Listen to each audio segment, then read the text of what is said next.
नमस्कार, मैं हूं रंजीत चौहान। अरविंद केजरीवाल जेल से बाहर आ गए हैं, लेकिन अरविंद केजरीवाल जेल से बाहर तो आ गए हैं, लेकिन वो मुसीबत भाजपा के लिए नहीं खड़ी कर रहे हैं, बल्कि वो मुसीबत हैं कांग्रेस के लिए। जिस कांग्रेस को दिल्ली में मिटाकर केजरीवाल सत्ता में आए, आज वही केजरीवाल फिर से कांग्रेस के लिए बहुत बड़ी मुसीबत बन गए हैं। बीजेपी तो खुश है कि केजरीवाल बाहर आ गए हैं, क्योंकि केजरीवाल के बाहर आने से बीजेपी का नुकसान नहीं है, बल्कि केजरीवाल के बाहर आने से नुकसान अगर किसी का है तो वो है कांग्रेस का। चाहे हरियाणा हो चाहे महाराष्ट्र हो, दोनों जगहों पर नुकसान सिर्फ किसी का है तो वो है कांग्रेस का। चलिए इस रिपोर्ट को हम आपको पूरी दिखाएं, उससे पहले आपसे अनुरोध करते हैं, चैनल पर नए हैं चैनल सब्सक्राइब कर लीजिए। देखिए लिखा हुआ है कि राहुल गांधी के रास्ते का रोड़ा बनेंगे केजरीवाल। दिल्ली में आम आदमी पार्टी की सरकार को बाहर से सपोर्ट देने के बाद गांधी परिवार अरविंद केजरीवाल से लगातार दूरी बनाकर चलता रहा। कोशिशें तो गठबंधन की अरविंद केजरीवाल की तरफ से 2019 में भी हुई थी, लेकिन चुनावी गठबंधन 2024 में ही हो सका, वो भी पंजाब में नहीं हुआ।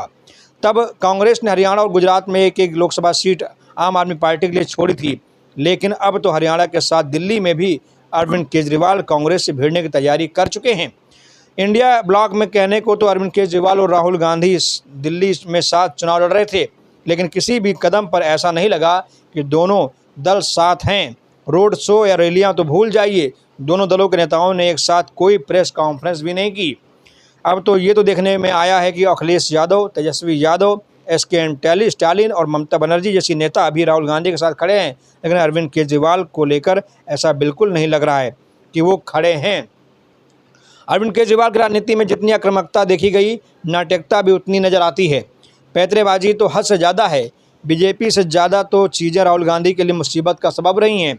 देश से भ्रष्टाचार खत्म करने के नाम पर राजनीति में आने वाले अरविंद केजरीवाल ने कांग्रेस के विरोध से शुरुआत की। शीला दीक्षित को शिकस्त देकर कांग्रेस को दिल्ली से ऐसा उखाड़ फेंका कि खाता खोलना तक मुश्किल हो गया, चाहे वो विधानसभा हो या चाहे लोकसभा हो।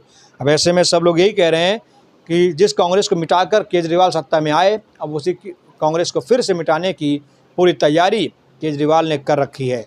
और केजरीवाल का जेल से बाहर आना ये बीजेपी के लिए बहुत अच्छी चीज़ है, बीजेपी के लिए फ़ायदेमंद है। हमें लगता है कि बीजेपी ने ही केजरीवाल को बाहर किया है ताकि वो चुनाव में बढ़त ले सके, कांग्रेस को पछाड़ सके। बहुत बहुत धन्यवाद।